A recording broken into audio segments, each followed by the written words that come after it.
Hey everybody, Jed Johnson from dieselcrew.com here. Thanks for watching the video. I hope you subscribe.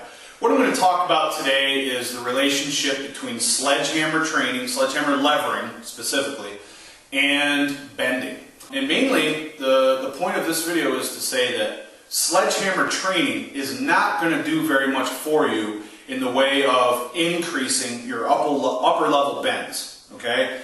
So for bending, I'm talking about steel bending, nail bending, where you're doing double overhand technique, double underhand technique, and especially reverse bending. I don't see sledge levering as a way to bring up your wrist strength in order to improve on bending. I think you've got to do bending and make sure you're always improving your technique with bending, as well as increasing your strength through specific exercises that involve bending, isometrics, things along those lines.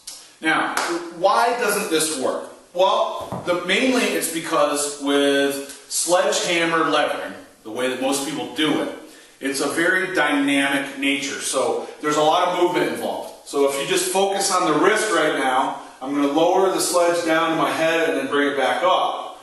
All right? This is a very, it's quite fluid. All right, now this is a light hammer. This is only a 6-pound hammer, just because I'm not completely warmed up. I only grabbed a light hammer here.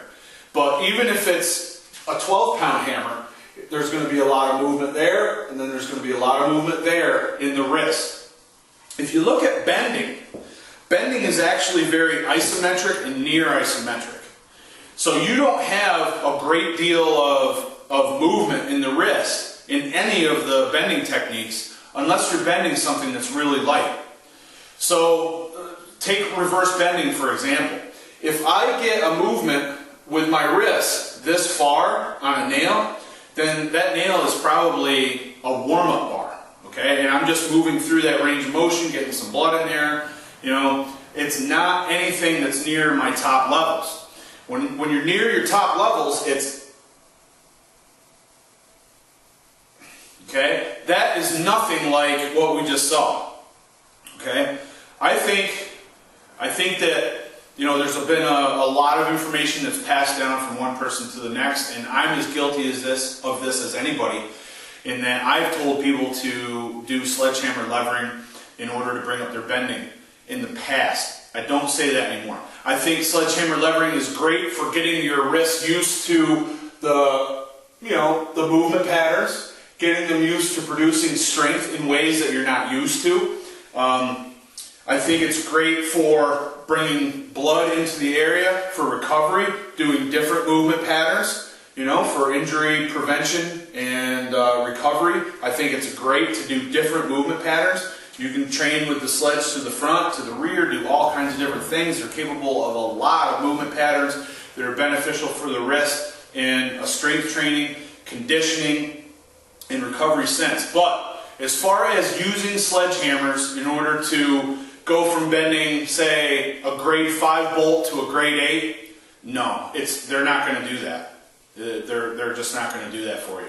Instead, you're going to want to make sure that your technique and your force production are as perfect as possible, and you're going to need to work with bars in the technique that you want to bend them in order to increase your strength. And it just goes a lot more beyond training with sledgehammers. If you haven't bent yet, sure, get a sledgehammer, train your wrists, get them used to producing force and going through those ranges of motion.